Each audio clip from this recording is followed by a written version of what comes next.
Hello, and welcome to a ServiceStar tutorial. This is the second video focusing on the Receive Parts screen. In this video, I will demonstrate how to return parts and how to handle core charges. Let's get started. First, navigate to the Receive Parts screen. Next, click Add here at the bottom of the screen to begin a new parts receipt. On the left, I've placed an example vendor invoice so that as I reference information throughout the video, you'll be able to see where that information is coming from. First, enter the date that is on the invoice. Next, enter the vendor number. And finally, enter the unique invoice number directly from your vendor's invoice.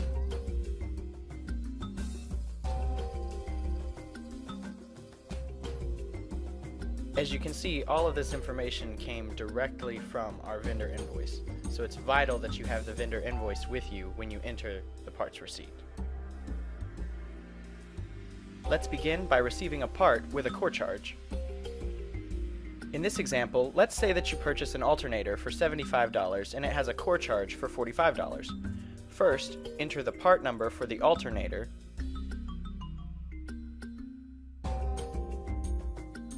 Because it doesn't exist, we'll go ahead and create it with a description of test alternator.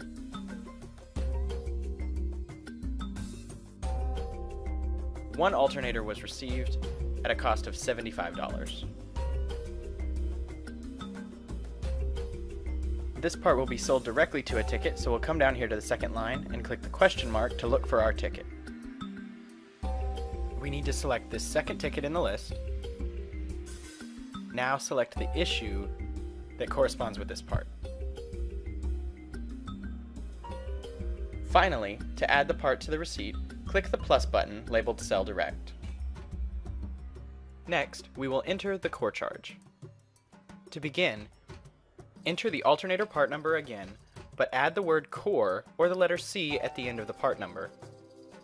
Adding the word core or the letter C at the end of the part number will make finding your core charges later on much easier. This part number doesn't exist, so we need to create it and give it a description.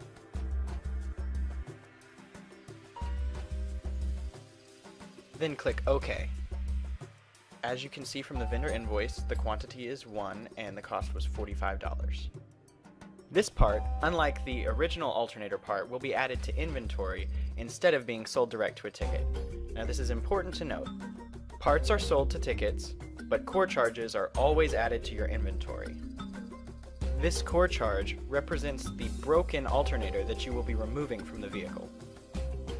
As you can see here in our ServiceStar parts receipt, the total line at the bottom now matches our total line from our vendor invoice.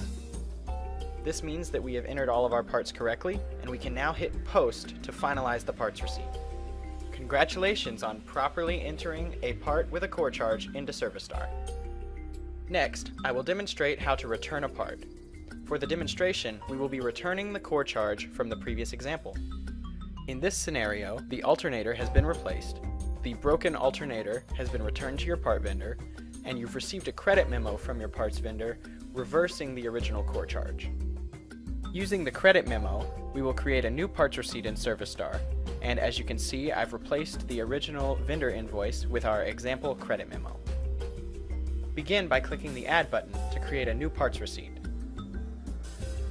Ensure that you have the correct date in ServiceStar, select the proper vendor, and enter the invoice number.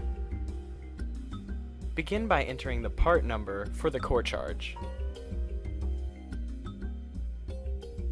Enter the quantity as -1 and enter the unit cost, and then click the plus button to add this part to inventory.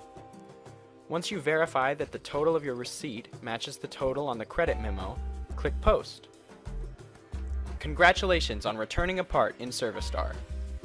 By entering a part with a negative quantity, your inventory is reduced by that amount. This removes the core from your inventory and reflects its return to the vendor. Thank you for watching this tutorial video. If you have any questions or comments, please feel free to contact us.